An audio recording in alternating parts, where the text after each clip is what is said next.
Hello guys, Senior Gnome back here again with some more Forza Motorsport 7. Now, I was going to do another video just on sort of the features and the new stuff in the game, but I figured we might as well just jump into it. You know, I'll be able to talk more about the new stuff as we go through with the different types of cars, different builds and stuff like that. So, here today is a build of the Holden Torana A9X. Now, this is not going to be the fastest drag car in the world, but it is my personal favorite car. Anybody who's played with me knows that this is my favorite car in real life and in games. I've got 10 of them on Forza Horizon 3, and so here in Forza Motorsport 7 I decided to go for a build for one. So what we've done basically, I've got the final drive set to 3.10. Now I've tested that out. That lets me go for only 5 gears, and in the full mile race it'll just about top out the speed there, and in the quarter mile it lets you go through only 4 gears, so you save 1 gear shift there. And basically the rest of the stuff, we've got the front end suspension softened up as much as possible to get a really good launch onto the back wheels.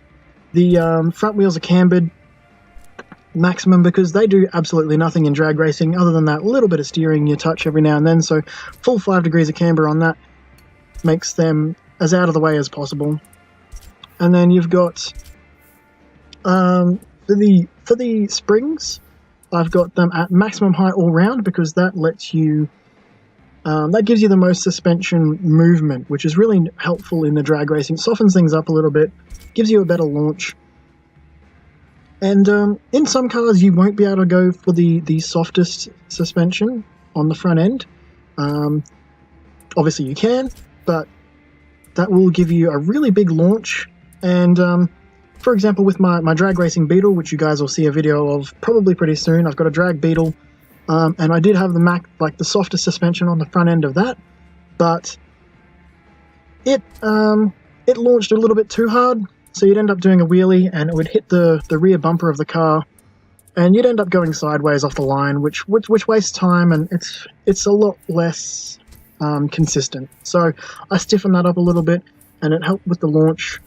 It just calmed it down a bit. But this car, I've got it on maximum softness, and it does quite a big wheelie. You can go through second gear on the back bumper. So, but this is a bit more manageable. I mean, it's got 335 tyres on the rear. They're huge. They've got heaps of grip in them, which is why I haven't gone all-wheel drive with this one. I've just gone the rear-wheel drive because it's got heaps of grip in that rear end. And as you've seen here, I'm going through, I've got each twin turbo 6.2 litre LS3 motor putting out just over 1,060 horsepower. Is an absolute beast, and pretty much all race parts throughout this car. I've lightened it up as much as possible, put in the maximum horsepower, and that's basically all you can do. We've got the huge fat tyres on the rear, drag compound of course, and tiny little skinnies on the front because all they're going to do is slow you down and add weight, so we don't want those. Now in my first test runs, as you can see here, I'm at the Dubai drag strip.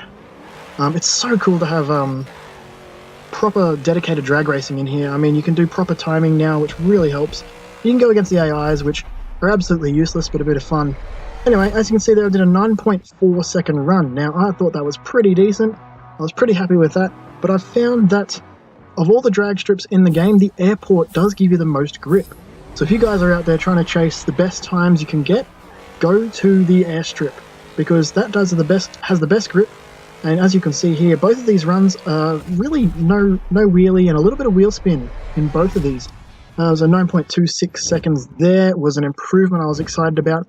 But here's the final times, and you'll see why I've decided to do all my runs at the airport from now on. It's just, it has so much more grip, and here we go. We're in second gear off the ground. Launches so hard here. We've got great grip. And yeah, 8.575. That's over half a second better than the other two drag strips. So I'm going to be doing all of my testing here from now on because that gives you the best grip and it's great. Yeah, so as you can see, we've got dedicated drag racing. It's a bit more fun. I can't wait until we've got the online element of this.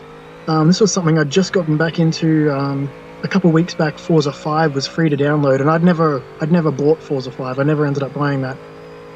So I did that, and I went online and I was doing some drag racing online, and that's a lot of fun. So I'm hoping, I'm I know it's happening. We're waiting for it to come through the online drag racing and more online racing, because at the moment it's just the circuit racing. But yeah, they're going to be releasing those a little bit later on when, you know, there's a higher number of people playing the game. So really looking forward to that. Really enjoyed this build. The Holden Torana A9X is my favorite car of all time. I've loved them ever since I first saw one. I saw Peter Brock's actual race car in real life and I was so excited. And since then, well, it's been over 10 years, I've loved this car, and one day I'll get something similar. Not a proper A9X, because they're worth $240,000 right now and still going upwards. But the Torana hatchbacks are a beautiful car and really cool racing history. But anyway, guys, hope you've enjoyed that. If you guys do want any drag racing tuning tips, I've covered a little bit here, obviously, but basically you want to get that launch down pat. You want to get that front suspension as soft as you can for the launch while still being, you know, drivable. You don't want it up on the back wheels and you can't do anything and you crash into walls. Useless. So yeah, focus on that. You get your launch, nice soft suspension in the front end. Unless you're doing all-wheel drive, then you've got to balance it a little bit so that your front wheels are still on the ground. But yeah, for this car, obviously huge fat rear tires, and I didn't need to do that. So anyway, guys, I hope you've enjoyed. If you want to see any specific car builds, that's pretty much what I'm at the moment. I'm interested in anything you guys want to see. So let me know. I'll go out and do it, and I'll make a video for you guys. So I hope you've enjoyed, and I will see you all very soon. Thanks. Bye.